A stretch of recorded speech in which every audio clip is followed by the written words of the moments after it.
नमस्कार विद्यार्थी मित्रांनो, मी एके सर तुमचं स्वागत करतो बायोकरण या प्लॅटफॉर्मवरती. विद्यार्थी मित्रांनो, आजच्या या सेशनमध्ये आपण डिटेलमध्ये डिस्कस करणार आहे एंडोक्राइन सिस्टम.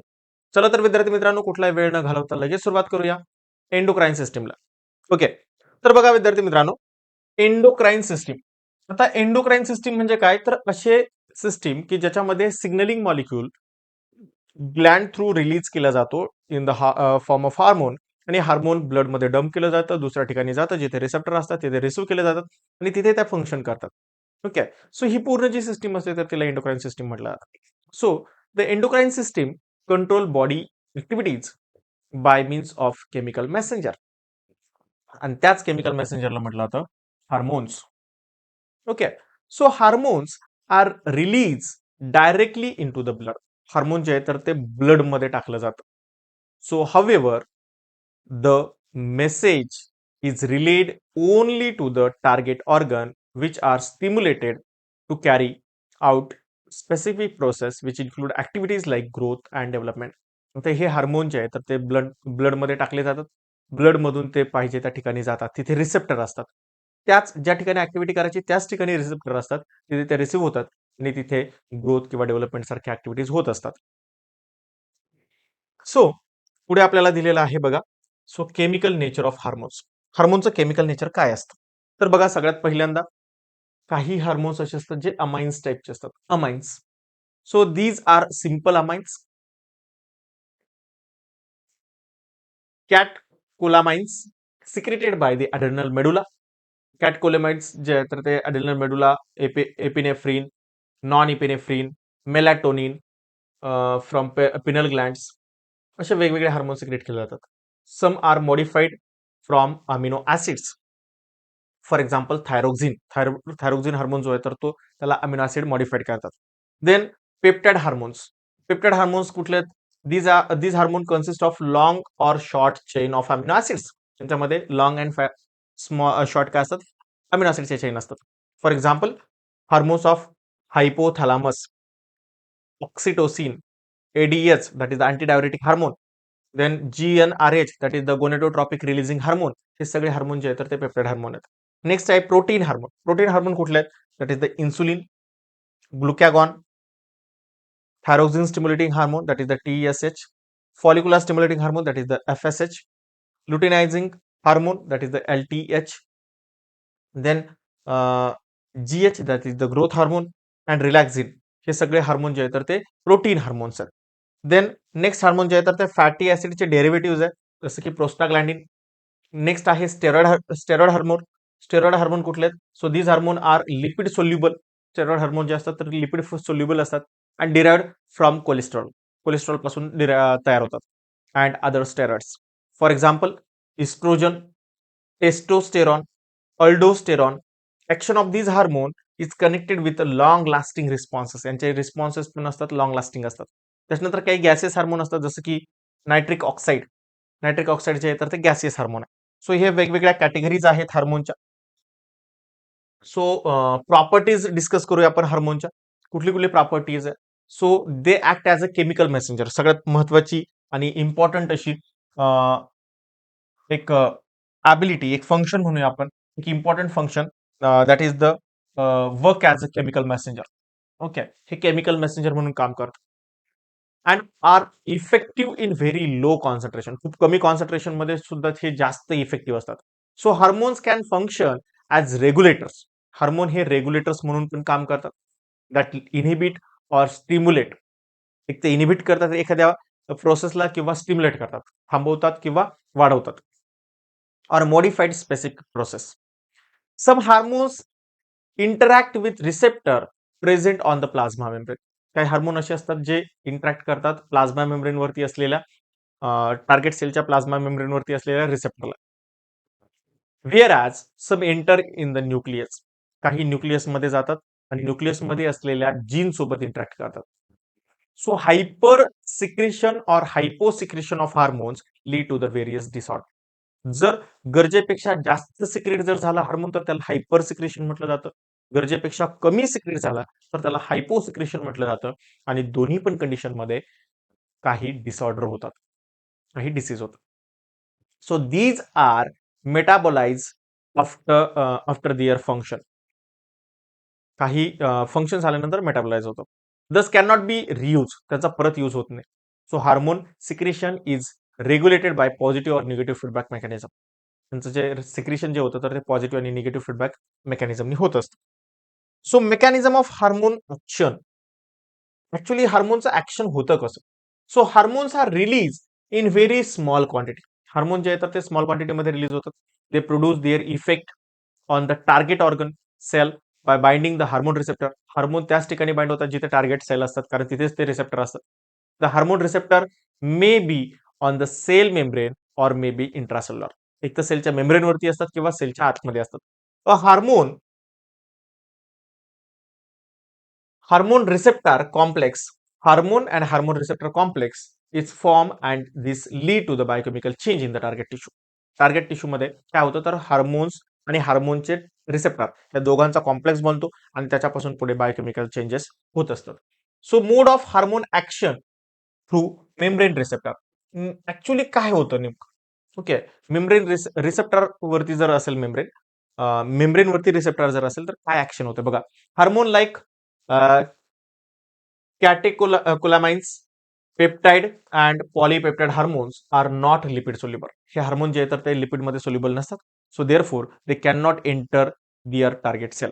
आणि त्याच्यामुळे यांना टार्गेट सेलच्या आतमध्ये मेम्ब्रेनला क्रॉस करून जाता येत नाही through the membrane. So these non steroid water soluble hormone. हे नॉन स्टेरॉइड आहे, वॉटर सोल्युबल हार्मोन्स आहेत. So interact with surface receptor, आणि हे सरफेसवरती असलेल्या रिसेप्टरला इंटरॅक्ट करतात, विच इनिशिएट मेटाबॉलिक ऍक्टिव्हिटी. त्याच्यामुळे मेटाबॉलिक ऍक्टिव्हिटी स्टार्ट होते. So molecules of amino acid derivative peptide hormones bind to specific receptor molecules located on the plasma. मग प्लाझ्मा मेम्ब्रेनवरती असलेले जे रिसेप्टर आहेत तर त्यांच्यासोबत हे बाइंड होतात. The hormone receptor complex form then causes the release the enzyme adenylate cyclase. आणि हे बाइंड झाले की अडेनायलेट सायक्लेज हा एन्झाईम तिथे फॉर्म होतो आणि रिसेप्टर साइटला तिथे बाइंड होतो. So these enzyme form cyclic AMP, आणि याच्यापासून काय होतं तर सायक्लिक एएमपी तयार होतात. सायक्लिक एएमपी चं कन्व्हर्जन एटीपी मध्ये होतं. एटीपीचं कन्व्हर्जन सायक्लिक एएमपी मध्ये होतं सेलमध्ये. Then cyclic AMP activate enzymatic action. हे सायक्लिक एएमपी एन्झायमॅटिक ऍक्शन करतात. The hormone act as a first messenger. Hormone जे आहे तर ते फर्स्ट मेसेंजर म्हणून काम करतात आणि सायक्लिक एएमपी जो आहे तर तो सेकंड मेसेंजर म्हणून काम करतो. Then other kind of second messenger also available in this cell, like calcium, cyclic GMP, IP3 that is the inositol triphosphate. हे सगळे सेकंडरी मेसेंजर असतात. ओके, प्रायमरी मेसेंजर किंवा फर्स्ट मेसेंजर आणि सेकंडरी मेसेंजर मध्ये काय फरक आहे तर जो फर्स्ट मेसेज घेऊन सिग्नलिंग मॉलिक्युल येतो तर त्याला म्हटलं तर प्रायमरी मेसेंजर किंवा फर्स्ट मेसेंजर. आणि त्याच्यानंतर जेवढे काही मेसेंजर ट्रान्सफर होतात एकापासून दुसरे बनतात तर ते असतात सगळे सेकंडरी मेसेंजर. बघा इथे आपल्याला एक फिगर दिलेली आहे, मेकॅनिझम दिलेलं आहे. काय झालंय, एक हार्मोन जसं की फॉलिक्युलर स्टिम्युलेटिंग हार्मोन इथे आला. तर हा फॉलिक्युलर स्टिम्युलेटिंग हार्मोन या रिसेप्टरमध्ये बाइंड झाला. हा रिसेप्टर आहे. रिसेप्टरने फर्स्ट रिस्पॉन्स दिला. ओके, फर्स्ट रिस्पॉन्स काय दिला तर generally generation of secondary messenger cyclic AMP किंवा कॅल्शियमला जनरेट केलं, स्टार्ट केलं, आणि त्याच्यापासून पुढे बायोकेमिकल रिस्पॉन्सेस स्टार्ट झाले. आणि पुढे बायोकेमिकल रिस्पॉन्सेस झाल्यानंतर पुढे फिजिओलॉजिकल रिस्पॉन्सेस स्टार्ट झाले. जसं की for example he ovarian sale असेल, ओव्हरियन सेलच्या मेम्ब्रेनवरती रिसेप्टर असेल, हा फॉलिक्युलर स्टिम्युलेटिंग हार्मोन असेल, तर पुढे काय होईल तर ओव्हरियन सेलची काय होईल ग्रोथ होईल. So this is the receptor on the membrane वरती असलेला रिसेप्टर आहे. ओके, सो नेक्स्ट सेकंड जो आहे that is the mode of action through intracellular receptor. Intracellular म्हणजे सेलच्या आतमध्ये असलेला रिसेप्टर. ओके, सेलच्या आतमध्ये असलेला रिसेप्टर आहे. मग याचं कसं एक असतं तर बघा, सो स्टेरॉइड और थायरॉइड हार्मोन जे की लिपिड सोल्युबल असतात. So steroid and thyroid hormone are lipid soluble and they easily pass through the plasma membrane.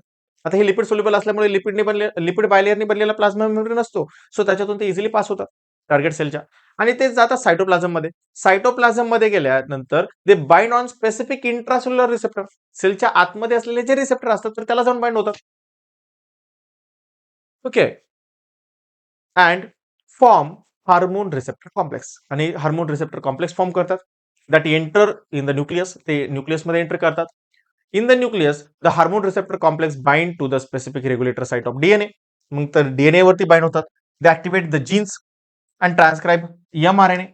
So DNA ला बाइंड झाल्यानंतर ते जीन ऍक्टिव्हेट करतात, जीन पासून एमआरएनए तयार करतात, विच डायरेक्ट प्रोटीन सिंथेसिस, आणि तो प्रोटीन्सला बनवतो. प्रोटीन सिंथेसिस झाल्यानंतर एन्झाईम बनवतो and it in the cytoplasm. Enzyme जो आहे तर तो सायटोप्लाझम मध्ये येतो. Action of lipid soluble hormone is slower but long lasting. ही रिएक्शन जी आहे तर ती स्लो असते, मात्र खूप जास्त वेळ चालणारी असते. बघा काय झालं, जसं की फॉर एक्झाम्पल एक हार्मोन आहे इस्ट्रोजन. इस्ट्रोजन हार्मोन डायरेक्टली या लिपिड मेम्ब्रेन मधून आतमध्ये आला.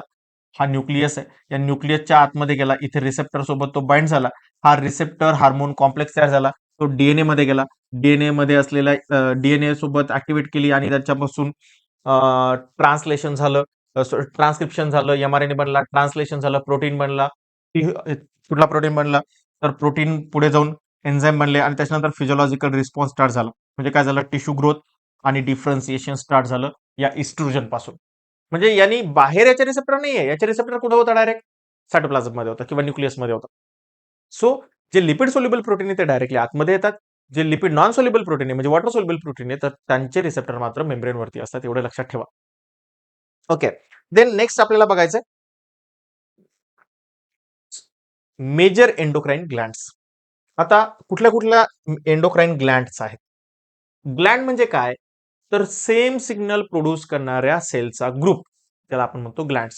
सो मेजर एंडोक्राइन ग्लँड, कुठल्या कुठल्या मेजर एंडोक्राइन ग्लँड आहेत ज्या हार्मोन प्रोड्यूस करतात, तर त्यातली पहिली आहे हायपोथॅलामस.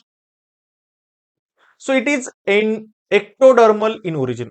आपले जे ट्रिप्लोब्लास्टिक लेअर पासून आपली आपलं बॉडी फॉर्मेशन झालेली आहे, त्याच्यामध्ये एक्टोडर्म, एंडोडर्म, मेसोडर्म असे 3 लेअर असतात. तर त्यातल्या एक्टोडर्म पासून हा हायपोथॅलॅमस बनलेला आहे. So it is located at a floor of diencephalon. कुठे असतो हायपोथॅलॅमस, तर फ्लोर ऑफ डायसेफेलॉन मध्ये असतो. So major function of hypothalamus is maintain homeostasis. Major function काय याचं, हिमोस्टॅसिस मेंटेन करायचं. म्हणजे काय, तर बॉडी टेम्परेचर मेंटेन करायचं. It control the secretory activity of pituitary gland. आणि हे काय करतं, तर पिट्युटरी ग्लँड कुठले हार्मोन सिक्रेट करणार आहे, by release and inhibiting hormone. तर ते हार्मोन किती काम करणार आहे पिट्युटरी ग्लँड याच्यावरती कंट्रोल ठेवतो. So all hormones of hypothalamus are peptide hormones. हे खूप महत्वाचं सेंटेन्स आहे. जेवढे काही हायपोथॅलॅमस मध्ये हार्मोन तयार होतात, तर ते सगळे कुठले हार्मोन आहेत, पेप्टाइड हार्मोन आहेत, जे प्रोटीन पासून बनलेले हार्मोन आहेत. So they are secreted by neuro secretory cells. आणि कोण सिक्रेट करते याला, न्यूरो सिक्रेटरी सेल्स सिक्रेट करतात. So they are called as a neuro hormones, आणि म्हणून त्यांना न्यूरो हार्मोन सुद्धा म्हटलं जातं. So the hormone secreted by the hypothalamus are ADH, that is the antidiuretic hormone, and oxytocin. So antidiuretic hormone and oxytocin, these are the neurohormones secreted by the hypothalamus. It is also known as a peptide hormones. Okay, या गोष्टी लक्षात ठेवा. So आपल्याला इथे hormone काही दिलेले, काही hormones दिलेले आहेत, तर त्याच्याबद्दल इन्फॉर्मेशन बघूया. सो फर्स्ट दिलेला आहे adrenocorticotropic releasing hormone, that is the ACTH. Adrenocorticotropin releasing hormone, that is the ACTH. It stimulate by release of ACTH by the anterior pituitary gland. Anterior pituitary gland मधून हे release होतात ACTH. Then दुसरा आहे thyrotropin releasing hormone, that is the TSH, thyrotropin releasing hormone. So it stimulate and release the TSH by anterior pituitary gland. हा सुद्धा कुठून secrete होतो, anterior pituitary gland पासून सिक्रेट होतो. त्याच्यानंतर नेक्स्ट आहे gonadotropin releasing hormone, that is the GnRH. It also stimulated by pituitary gland to secrete gonadotropins. Gonadotropin secrete केलं जातं. त्याच्यानंतर prolactin inhibiting hormone, that is the prolactostatin. बघा, inhibiting hormone आहे. Prolactin inhibiting hormone म्हणजे prolactin हार्मोनला हा inhibit करतो. So त्यालाच काय म्हटलं, तर prolactostatin. So it inhibit prolactin release by anterior pituitary gland. Then somatostatin. Somatostatin it inhibit and release of growth hormone. Growth हार्मोनला इनिबिट करणारा हार्मोन आहे सोमॅटोस्टॅटिन. त्याच्यानंतर पुढचा आहे सोमॅटोट्रॉपिन. एक आहे सोमॅटोस्टॅटिन आणि दुसरा आहे सोमॅटोट्रॉपिन. आता सोमॅटोस्ट्रॉपिन हार्मोन काय करतो? It stimulate the growth hormone. Somatostatin inhibit करत होता ग्रोथ हार्मोनला, सोमॅटोट्रॉपिन इनिबिट करतो, स्टिम्युलेट करतोय. ओके, लक्षात ठेवा. सोमॅटोस्टॅटिन इनिबिट करतो, सोमॅटोट्रॉपिन स्टिम्युलेट करतो ग्रोथ हार्मोनला. त्याच्यानंतर आहे gastric releasing peptide, that is the GRP, आणि gastric inhibitory peptide, that is the GIP. Gastric releasing peptide हे आपल्या पोटामध्ये असलेले जे काही गॅस्ट्रिक हार्मोन्स आहेत तर त्याला स्टिम्युलेट करतं. तर गॅस्ट्रिक इनिबिटरी पॉलिपेप्टाइड जे आहेत तर ते इनिबिट करतात. पुढे आपल्याला दिलेलं आहे that is the second hormone, that is the second gland म्हणूया, not a hormone. Second gland that is the pituitary gland, किंवा त्यालाच म्हटलं आता hypophysis gland. It is the glands of gland, master gland of the body असं पण म्हटलं जातं त्याला. तो pituitary gland. So the pituitary gland is the smallest gland. ही कशी ग्लँड आहे? That is the smallest gland. Pituitary gland is a pea size reddish grey colour gland. Pea size, okay, वटाण्यासारखी असते बस. It control almost all other endocrine glands. ही सगळ्या endocrine ग्लँडला control करते. याला मात्र कंट्रोल कोण करतं? That is the hypothalamus. Hence earlier it was called the master endocrine gland. त्याला सुरुवातीला काय म्हणायचं? मास्टर एंडोक्राइन ग्लँड म्हटलं जायचं. So it is located just below the hypothalamus. हायपोथॅलॅमसच्या जस्ट खाली असते, and is attach to the to it by a stalk called as a infundibulum. इनफंडिबुलमला हे कनेक्टेड असतं, स्टॉक लाईक स्ट्रक्चर असतं, त्यालाच म्हटलं जातं हायपोफायसियल स्टॉक.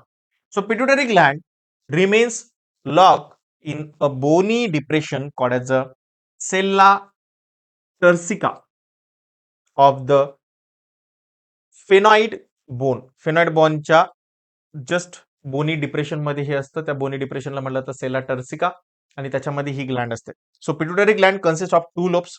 2 लोब्स असतात. एक असतात अँटिरियर लोब, त्यालाच म्हटलं जातं अडिनो हायपोफायसिस, आणि दुसरा आहे पोस्टिरियर लोब, त्याला म्हटलं जातं neuro hypophysis. So adeno hypophysis, neuro hypophysis, anterior lobe and posterior lobe. Both the lobes develop from different part of the embryo. Hence it has dual origin. आणि त्याच्यामुळे पिट्युटरी ग्लँड जी आहे तर ती dual ओरिजिनची आहे. So adenohypophysis is an outgrowth from the roof of buccal cavity. So adenohypophysis जो आहे तर ती आउटग्रोथ आहे बकल कॅव्हिटीची. It's outgrowth is called as a रेखच पाउच. रेथक पाउच आउटग्रोथला म्हटलं जातं. So it grow upward toward the brain. ब्रेनकडे ही आउटग्रोथ झालेली असते. The neurohypophysis grows as the downward extension of hypothalamus. Neurohypophysis जो आहे तर तो खालच्या साईडला ग्रो झालेला. The two outgrowth together form the pituitary gland. The connection of Rathke pouch with pituitary gland is lost in embryo. Okay, यांचं connection जे आहे तर ते लॉस झालेलं असतं एम्ब्रियो कंडिशन मध्येच. So intermediate lobe, that is the pars intermedia, is smallest reduced part in the pituitary gland. So laying in the cleft between anterior and posterior lobe. Okay. So neurohypophysis is connected directly to the hypothalamus by axon fiber. Neurohypophysis जो आहे तर तो hypothalamusला connected असतो axon fibers through. So adenohypophysis and intermediate lobe are connected to the hypothalamus through hypophyseal portal system. बघा, न्यूरोहायपोफायसिस हायपोथॅलॅमसला एक्झॉन फायबरने connected असतो. ॲडिनोहायपोफायसिस आणि intermediate lobe हा हायपोथॅलॅमसला कनेक्टेड असतो through the hypophyseal portal system. आता हायपोफायसियल पोर्टल सिस्टीम काय आहे तर बघा, हायपोफायसियल पोर्टल सिस्टीम इथे दिलेली आहे. Various hormones secreted by hypothalamus reach the pituitary gland through the hypophyseal portal system. हायपोथॅलॅमसने सिक्रेट केलेले जे हार्मोन आहेत तर ते पिट्युटरी ग्लँड पर्यंत हायपोफायसियल पोर्टल सिस्टीमने येतात. The portal vein collect blood from various part of hypothalamus. Portal vein काय करते तर ब्लडला कलेक्ट करते हायपोथॅलॅमसच्या and open into anterior lobe of pituitary, आणि कलेक्ट तिकडून करते हायपोथॅलॅमस पासून आणि कुठे ओपन करते अँटेरियर लोब ऑफ पिट्युटरी मध्ये ते ओपन होतं. So from pituitary the Wien finally carry the blood into superior vena cava, आणि हे ब्लड जे आहे तर ते पिट्युटरी ग्लँड कडून कुठे टाकलं जातं तर सुपेरियर वेना कावाकडे पाठवलं जातं. सो इथे आपल्याला पिट्युटरी ग्लँडची एक फिगर दिलेली आहे. बघा, पिट्युटरी ग्लँडची फिगर आहे. त्यामध्ये काय आहे? हा जो पोर्शन आहे that is the optic chiasma. त्यानंतर इथे हे जे पोर्शन आहे that is the paraventricular nucleus. Oxytocin generally release करतं. इथे हा जो पोर्शन आहे that is the median eminence. इथे हा जो पोर्शन आहे दॅट इज द इनफंडिबुलम. इथे ह्या ज्या लाइनिंग आहे दॅट इज हायपोफायसियल पोर्टल वेन, ज्या की ब्ल्यू कलरच्या दिसतात इथे पूर्ण. ओके. त्याचाच मध्ये जे असतात तर त्या पार्स इंटरमीडिया पार्ट असतो हा पूर्ण. इथे मध्ये जो असतो तो पास डिस्टॅलिस ऑफ ॲडिनो हायपोफायसिस आणि इकडे असतो पास नर्वोसा न्यूरो हायपोफायसिस. ओके. त्याच्यानंतर इथे ही जी आर्टरीज असते दॅट इज द हायपोफायसियल आर्टरी. आणि इथे हा जो पोर्शन आहे that is the supra optic nucleus, जे की एडीएच रिलीज करतो. ओके. तर ह्या कंडिशन सुद्धा माहिती पाहिजे. तर ही फिगर आपल्याला सगळे गोष्टी माहिती पाहिजे. कधी कधी तुम्हाला स्टेट बोर्डला क्वेश्चन दिला जातो, एक फिगर दिली जाते आणि त्याच्यात एबीसीडी लिहिलं जातं आणि कुठला पार्ट कशाचा आहे तर हे विचारलं जातं. त्याच्यामुळे हे पार्ट लक्षात ठेवा. सो नेक्स्ट आहे ॲडिनो हायपोफायसिस. आता ॲडिनो हायपोफायसिस काय बघा. Adenohypophysis, so it is a larger lobe of pituitary gland. हा सगळ्यात मोठा पार्ट आहे, लार्ज पार्ट आहे पिट्युटरी ग्लँडचा. So it is highly cellular and vascular part of pituitary gland. हा हायली सोल्युबल सेल्युलर सेल जास्त असलेला आणि वॅस्क्युलर सिस्टीम जास्त असलेला पिट्युटरी ग्लँडचा प्लाट आहे. It contain various type of epithelioid secretory cell, acidophils, basophils, chromatophores, हे सगळ्या टाईपच्या सेल्स तिथे असतात. So it is differentiated into 3 part. पार्स डिस्टॅलिस, पार्स इंटरमिडिया अँड पार्स ट्युबरेलिस असे 3 पार्ट या ॲडिनो हायपोफायसिस मध्ये असतात. कुठले कुठले? सो पार्स डिस्टॅलिस, पार्स इंटरमिडिया अँड पार्स ट्युबरलॅसिस असे 3 पार्ट या ॲडिनो हायपोफायसिस मध्ये असतात. The hormones of adenohypophysis are as follows. कुठले कुठले हार्मोन सिक्रेट करतं हे ॲडिनो हायपोफायसिस? तर पहिलं हार्मोन सिक्रेट करतं दॅट इज द सोमॅटोट्रॉपिन. सोमॅटोट्रॉपिनलाच म्हटलं जातं सोमॅटोट्रॉपिक हार्मोन. सोमॅटोट्रॉपिक हार्मोन, सोमॅटोट्रॉपिन यालाच म्हटलं जातं एसटीएच किंवा ग्रोथ हार्मोन किंवा जीएच. ओके. सोमॅटोट्रॉपिक हार्मोनलाच एसटीएच पण म्हटलं जातं. So these hormones stimulate the growth and development of all tissues by accelerate protein synthesis and cell division. Cell division, protein synthesis वाढवून हे पूर्ण बॉडीची ग्रोथ आणि डेव्हलपमेंट करतात. So highest secretion of growth hormone is seen till the puberty. Puberty age पर्यंत म्हणजे up to the 14 age पर्यंत growth hormone जास्त सिक्रेट होतं and then it secretion is become low आणि हे नंतर हळूहळू कमी होतं. So, however, it is continuously secreted throughout life for repair and replacement of the body tissue and cell. हे कंटिन्युअसली सिक्रेट होत असतं. कशासाठी? तर रिपेअर करण्यासाठी, रिप्लेसमेंट करण्यासाठी. So improper secretion of growth hormone produce various disorder.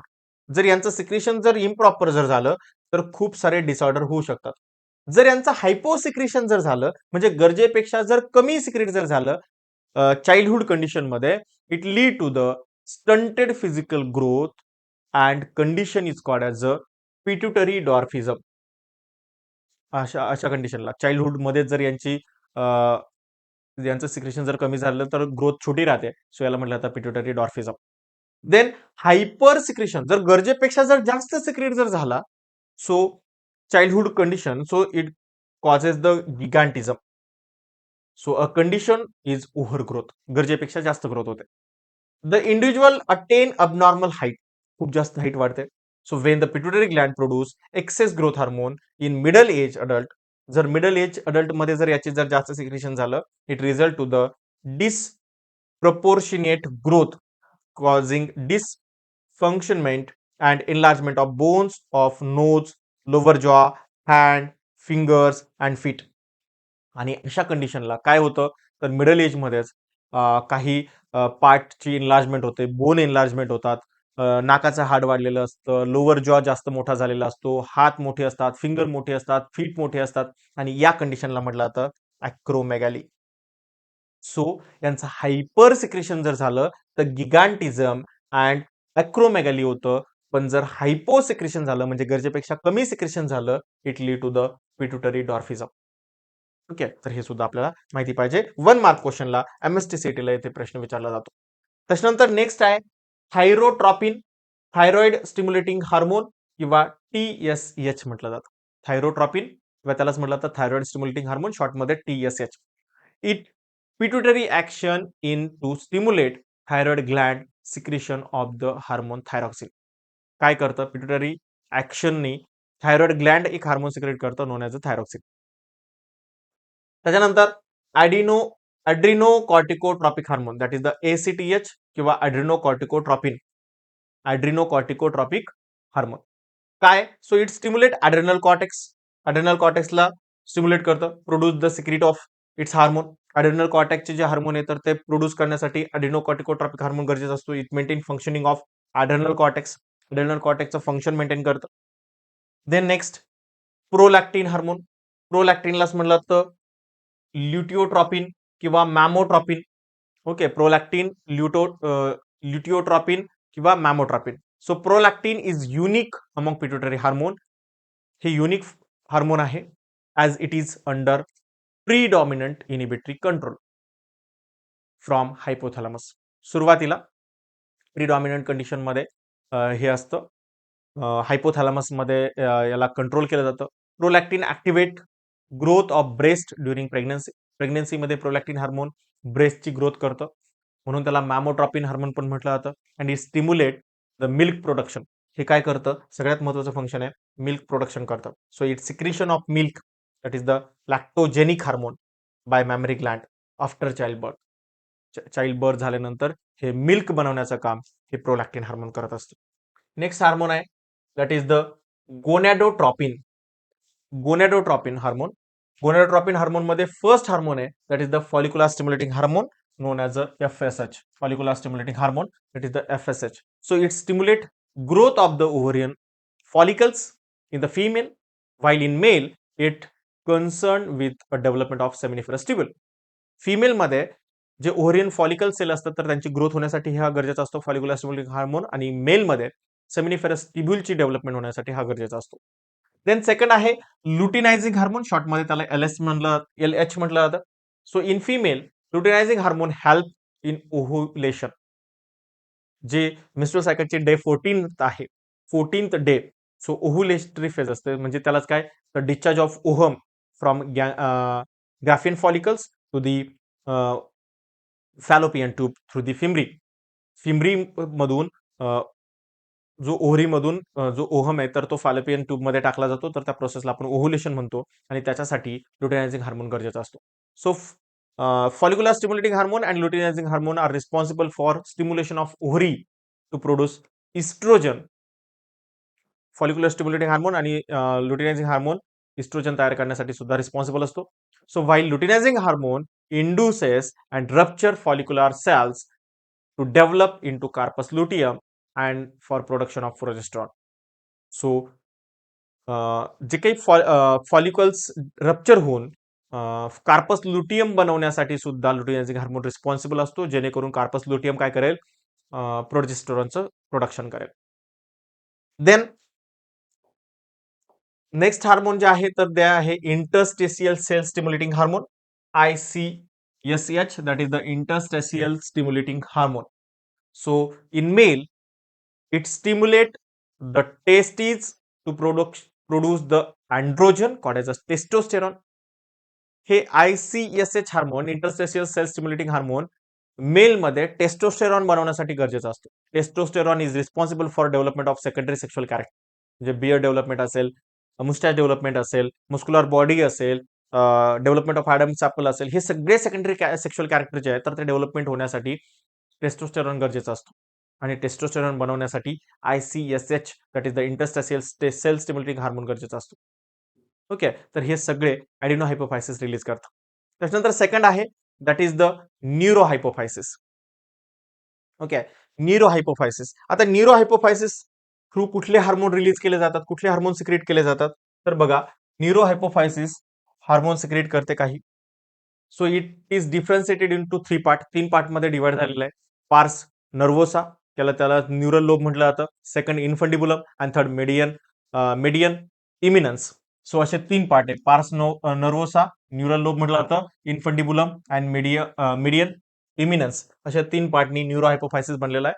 So the pars nervosa act as a storage area for the secretion of hypothalamus. हायपोथॅलमसचं जे secretion आहे तर ते स्टोरेज एरिया म्हणून पार्स नर्वोसा काम करतो. Store and release oxytocin and vasopressin. Oxytocin आणि व्हॅसोप्रेसिन हे 2 हार्मोन इथे स्टोर आणि रिलीज करत असतो. मग कुठले कुठले आहेत बघा, तर पहिला घेऊ आपण ऑक्सिटोसिन. आता ऑक्सिटोसिन काय? ऑक्सिटोसिनला लव्ह हार्मोन पण म्हटलं जातं. So it stimulate contraction of uterus during parturition. जेव्हा डिलिव्हरी व्हायची असते, पार्च्युरेशन व्हायचं असतं, तर तेव्हा युटेरसचं कॉन्ट्रॅक्शन करण्याचं काम, जेणेकरून जे काय आतमध्ये जे बेबी असेल तर त्याला पुश करण्याचं काम ऑक्सिटोसिन करतं. It also stimulate the concentration of mammary gland to initiate injection or release of milk. So हे काय करतं, हे ऑल्सो ऑक्सिटोसिन स्टिम्युलेट करतं मिल्क प्रोडक्शनसाठी. So it's also it is called as a birth hormone or milk ejecting hormone. ऑक्सिटोसिनलाच काय म्हटलं जातं, बर्थ हार्मोन पण म्हटलं जातं किंवा मिल्क इजेक्टिंग हार्मोन सुद्धा म्हटलं जातं. देन नेक्स्ट आहे that is the anti diuretic hormone, that is the ADH. Anti diuretic hormone that is the ADH किंवा त्यालाच म्हटलं जातं व्हॅसोप्रेसिन. एडीएच लाच आणखीन एक काय नाव आहे, vasopressin. So it stimulate the reabsorption of water in the distal convoluted tubule and collecting duct of the uriniferous tubule of the kidney. किडनीमध्ये जे युरिनिफेरस ट्युब्यूल असतात, नेफ्रॉनचा जो पार्ट असतो, तर त्याच्यामध्ये डिस्टल कॉन्व्होल्युटेड ट्युब्युल्स म्हणजे DCT आणि कलेक्टिंग डक्ट मधून वॉटरचं रिअब्सॉर्प्शन करण्याचं काम हे अँटी डाययुरेटिक हार्मोन करतं. So it decreases loss of water by reducing the urine quantity. काय करतं, तर वॉटर लॉस होण्यापासून हे प्रिव्हेंट करतं आणि त्याच्यामुळे युरिनची क्वांटिटी कमी होते. युरिन मोर कॉन्सन्ट्रेशन बनतं. So it increases blood pressure by causing vasoconstriction, आणि हे व्हेसल्सचं कॉन्ट्रिक्शन करून हे ब्लड प्रेशर सुद्धा वाढवतं. ओके, सो ब्लड प्रेशर वाढवण्यासाठी सुद्धा हा रिस्पॉन्सिबल आहे. So deficiency of ADH reduces water reabsorption. जर याची डिफिशियन्सी जर झाली, एडीएचची डिफिशियन्सी झाली, तर वॉटर रिअब्सॉर्प्शन जे आहे तर ते कमी होतं. सो इन्क्रीज युरिन आउटपुट जे आहे तर ते जास्त होतं, आणि हे होतं एका डिसीजमध्ये, त्यामध्ये जे की डायबिटीज इन्सेपिटस होतो, याची जर डिफिशियन्सी असेल तर. So no glucose is lost in the urine. काय होतं, ग्लुकोज जो आहे तर तो युरिन मधून लॉस्ट होत नाही. So excessive micturition cause excessive thirst, आणि खूप जास्त मिक्ट्युरेशन होतं, युरिन खूप जास्त वेळेस बाहेर टाकलं जातं, त्याच्यामुळे कंटिन्युअसली थ्रस्टीनेस येतो, म्हणजे कंटिन्युअसली तहान लागते. So this condition is called as a polydipsia, आणि याच कंडिशनला काय म्हटलं जातं, पॉलिडिप्सिया म्हटलं जातं. म्हणजे excessive micturition, excessive thirstiness, known as a polydipsia. म्हणजे खूप जास्त तहान लागते, खूप जास्त युरिनेशन होतं. इथे आपल्याला फिगर दिलेली आहे बघा. ही पिट्युटरी ग्लँडची फिगर आहे. पिट्युटरी ग्लँडमध्ये इथे हायपोथॅलॅमस, इथे न्यूरो सिक्रेटरी सेल्स, इथे या न्यूरो सेन्सरी सेल्स असतात, सिक्रेटरी सेल्स असतात. इथे पुढे गेल्यानंतर हे अँटेरियर पिट्युटरीचा पार्ट आहे, हा पोस्टेरियर पिट्युटरीचा पार्ट. अँटेरियर पिट्युटरीला कुठले कुठले ग्लँड्स कनेक्टेड असतात, तर बघा, ओव्हरी असते, टेस्टीज असतात, त्याच्यानंतर बोन्स असतात, टिश्यूज असतात, मॅमरी ग्लँड्स असते, ॲड्रेनल कॉर्टेक्स असतो, थायरॉइड ग्लँड असते. त्याच्यानंतर इथे जर पुढे बघितलं तर पोस्टेरियल पिट्युटरीला कोण कोण कनेक्टेड असतं, तर ऑक्सिटोसिन रिलीज करतं, स्मूथ मसल कनेक्टेड असतात, आणि किडनीचे ट्युब्युल्स कनेक्टेड असतात. तर हे छोटीशी फिगर दिलेली, ज्याच्यावरून सगळं फंक्शन आपल्याला कळतं.